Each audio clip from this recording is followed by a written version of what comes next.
Snake, what's that face paint you're wearing? Kabuki. Kabuki? Right.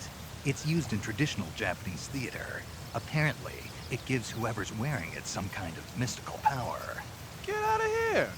That's what I heard. From who? Paramedic. Figures. Well, whatever it doesn't make for very good camouflage. Really? Yeah. You should switch to another kind of paint. I was just starting to like it.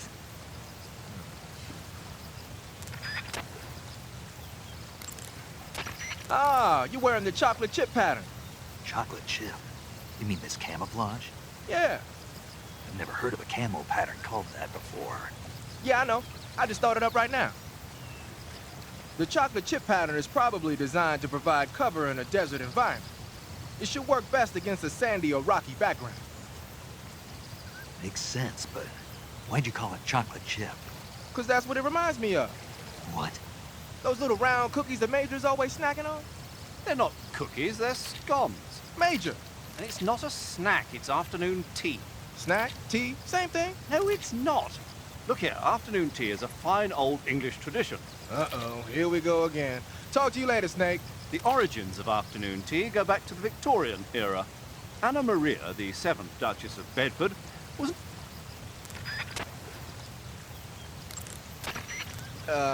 That's some bizarre camo you got on, Snake. It's spirit camo. I think it was a gift from the Sorrow. The Sorrow? But he's been... Man, I don't even want to know. Anyway, that camouflage seems to have some kind of special power. When you're wearing it and grab an enemy using CQC, you can drain stamina out of the enemy while choking it, and you won't make a sound when you move around. Sounds good. Tell me the truth, did you really get that from the Sorrow? Yeah. Hell, the Major says he's been abducted by a UFO, so why not? What?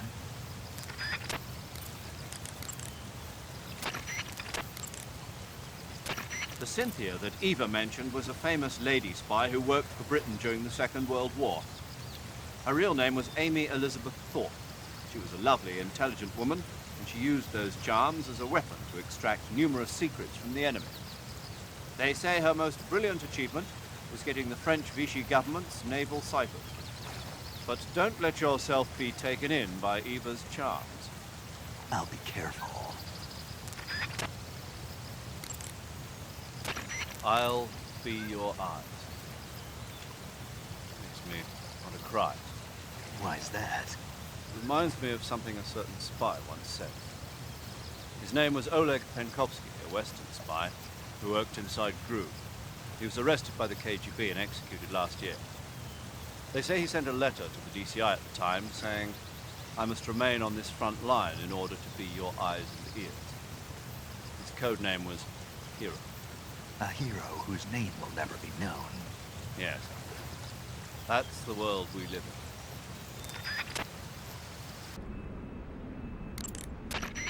in. Eva, didn't you take a picture of me when I was about to leave the waterfall cave? Oh, that's a button-shaped hidden camera developed by the KGB. I use it to take pictures of the fortress and the Shagohod. That's not what I wanted to know. Why did you take a picture of me? Because I wanted a picture of you. If I told you why, would you believe me anyway?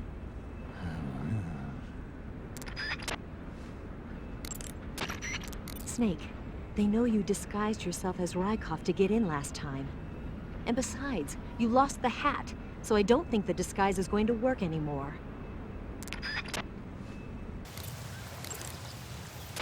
Snake, what do you have in your hand? A fork. Why? A fork? What'd you do with your knife? It ain't dinner time yet. Sigint, you have to think bigger than that. A fork's good for more than just eating dinner. Oh yeah? Like what? It's a weapon. A weapon? Yeah, I can use it with the weapon button the same way I use the survival knife. This mission is all about procuring on site. I have to use whatever limited equipment I can find, any way I can to achieve my objective. So I have to make the most out of every item by adapting them to different situations. Take this fork, for instance. At first glance, it looks useless, but it can be an effective weapon if used the right way. You have to learn to think flexibly and see all the different possibilities. Think flexibly, huh? Thanks for the advice, man. No problem. And the best part is, if I use this to spear a snack, I can eat it right there without having to put it in my backpack first. I knew it. You are using it to eat. You say you're using a single-action army. The single-action army was first manufactured in 1873. It's been in production ever since then, except for a short hiatus. People started calling it the single-action army after the army adopted it as their official sidearm in 1875. It's also sometimes called the Peacemaker, owing to the fact that a lot of sheriffs used it to keep law and order in the Old West. There are a lot of different models. The one you've got is probably the black powder model. The only thing is, it takes a while to reload. This is a gun with history. You can do all sorts of tricks with it.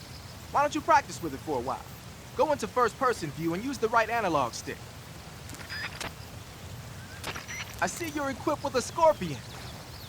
The Scorpion is a new type of small submachine gun made in Czechoslovakia. I've heard of it, but... But you never used one, right? Well, they only started making it 3 years ago, after all. There are a bunch of different models of Scorpion. What kind of rounds does that one take? 32 ACP. Then it's gotta be the VZ-61. The Scorpion is different from a lot of other submachine guns in that it operates on a closed bolt system. So you get a high degree of precision even when firing in semi-auto mode. Another special feature on the Scorpion is the rate reducer, a mechanism that also functions as a shock absorber. What it does is lock the bolt in place for a split second when it's in the rearward position. That keeps the firing rate down to a reasonable level, and also helps make the gun easier to control when firing in full auto mode. The Scorpion's firing rate is 750 rounds per minute. It ought to be a heck of a lot easier to control than the Mach 11, which has a rate of 1,200 rounds per minute. You should be able to handle it with one hand no problem in semi-auto mode. In full auto mode, you could probably manage short bursts. And it looks like that one's fitted with a laser sight, too. The Soviets probably developed this one on their own. You can't use the aim button to aim from the shoulder, but with the laser sight accuracy, it shouldn't be that big of a problem. I see you got yourself an M63. The M63 is an American-made system weapon. Yeah, I've heard of it before, but... But you never got your hands on one. Doesn't surprise me. It's brand new. They only developed it last year. I'm thinking they probably captured some in Southeast Asia and sent them back for research. The term system weapon refers to a design where most of the parts are interchangeable, allowing you to create a lot of different variations from a single original model. Using a set of basic components as the core, you can mix and match parts to create any number of different weapons. It's like a convertible rifle.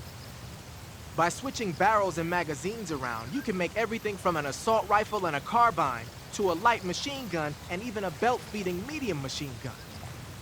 Not only does this save the trouble of having to organize a bunch of different weapons on different lines, but it also has the added benefit of cutting down on the amount of training needed for each soldier. Most of the parts are made by presswork and lost wax casting, so they can be manufactured in countries that lack a developed technological base. Nice touch. The variation you've got there is the belt-fed light machine gun. It was originally designed for use in squad support missions. It's a lot lighter than the M60. Yeah, you won't find a lighter weight light machine gun than that. It ought to be pretty easy to handle in the jungle. Make good use of it.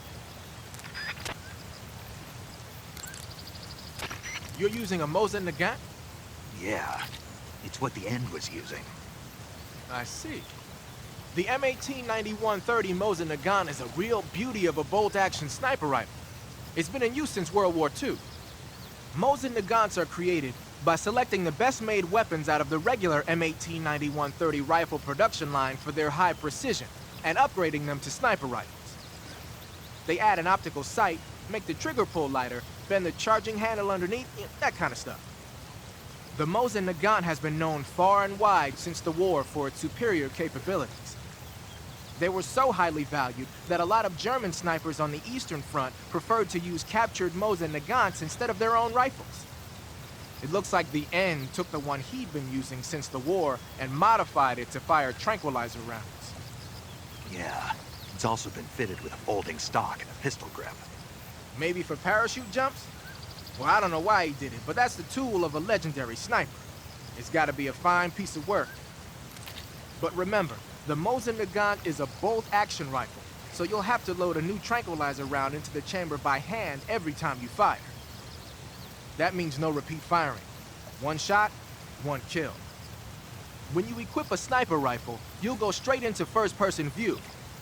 Once you're in position, press the aim button to look through the scope. The trigger is the weapon button as usual. You can change the magnification on the scope by pressing the action button. You can fire from a standing position, but your aim will be a heck of a lot steadier if you're lying down. Try it out.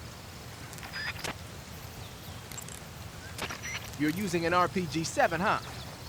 The RPG-7 is a state-of-the-art, portable anti-tank weapon developed as the successor to the RPG-2. It first saw active deployment in 1962, year before last. Actually, maybe portable is not the right word. The launcher and the grenade together weigh over 20 pounds. It's not something you can use on the move. When you equip it, make sure you use first-person view to aim. Got it. You can fire it as soon as you're in position, but if you use the aim button to look through the scope, you should be able to get a pretty accurate shot. Then just use the weapon button to pull the trigger, and the propellant will shoot the grenade out of the launcher. Immediately after that, stabilizer fins will deploy from the back of the grenade. After it travels about 35 feet, the rocket fuel inside the grenade will ignite, accelerating the grenade towards its target. Even if it doesn't hit the target, the safety mechanism will kick in and cause it to self-destruct when it exceeds the target range or after a few seconds of flight. The warhead is made of the plastic explosive heat. It's capable of penetrating up to 13 inches of armor.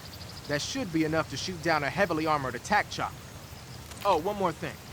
The rocket fires when the grenade first starts its descent, so don't try to fire it real close to the ground. So you can't use it from a lying position. Right. Don't forget that. I won't.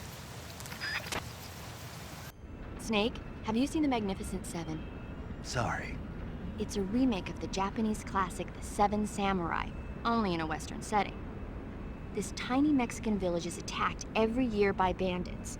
Finally, the village elder can't stand it any longer and decides to hire someone to protect the village. 7 gunmen respond to the call. They teach the villagers how to shoot and prepare for the oncoming attack. But then, the enemy shows up at the village with a huge band. Then what happens? You'll just have to see it for yourself. I don't want to spoil it. Oh. Movies are only fun when you actually watch them. There's something you have to experience for yourself. Hey, Snake, have you ever seen My Mother Was a Teenage Spider Queen from Mars? I can't say that I have. Neither have I.